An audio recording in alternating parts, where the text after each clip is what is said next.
Hello, my name is Sam Copeland and I'm a literary agent and I'm an author. I grew up in Manchester and moved to London, a long time ago, and my first job in London I was a bookseller. I worked as a bookseller happily for 3 years, and then eventually the idea came to me that I thought, I know, I'll work in publishing. And a colleague at the time said to me, well, why don't you become a literary agent, because that's where all the power lies. And at that moment a light bulb came over my head. I thought, that's what I want. So I started applying for jobs, and I was very lucky. I landed one as an assistant in a literary agency, and over the next few years I assisted 2 agents, earning a pittance, but then I slowly began to grow my own list. I started taking on authors for representation until my list was so large and profitable that I was finally able to give up assisting and become a fully fledged literary agent. My roles as an agent are twofold. First of all, discovering new writers, helping them get their work ready for publication, and then selling them to publishers. The second strand is managing the careers of existing authors that I represent and do my best to make sure that all goes well for them. I do this by being the main middleman between author and publisher, hopefully ensuring that all goes smoothly. It never does. So I am firefighting much of the time, metaphorically, not literally, and trying to find ways through problems takes up an awful lot of my time.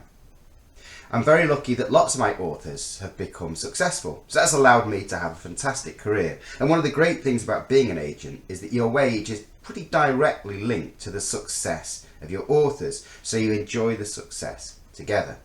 But you can never rest, and I'm always reinventing my list and trying to find new authors.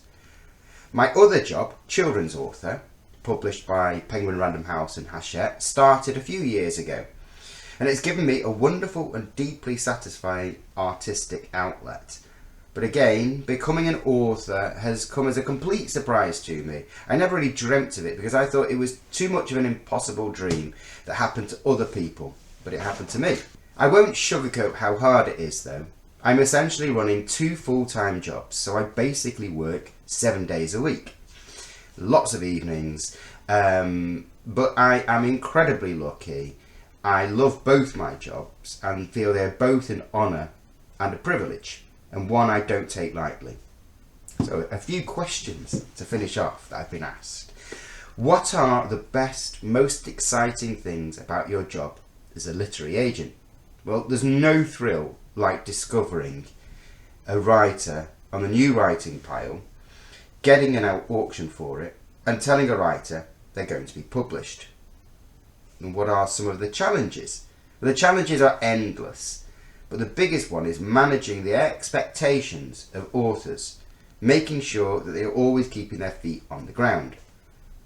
What skills have especially helped you in your work? Well, blind confidence. What do you look for when you're hiring for your new people for your team? I think intelligence in all its forms is a must. And then friendly, happy to help, hard-working and willing to listen. And what advice would you give to young people looking to work in the book industry? Honestly, if I can do it, you can. Don't let imposter syndrome, the feeling that you aren't good enough, overwhelm you. The truth is, everybody feels like that. Realise that you are applying to work in a business. Yes, it's a dream to work with books, but it's still a business. Always think about the commercial aspects of it. Apply yourself with seriousness and commitment to the industry, but have fun at the same time. Because it is predominantly a happy, exciting industry, and one that has given me a very, very happy home for many, many years. Bye-bye.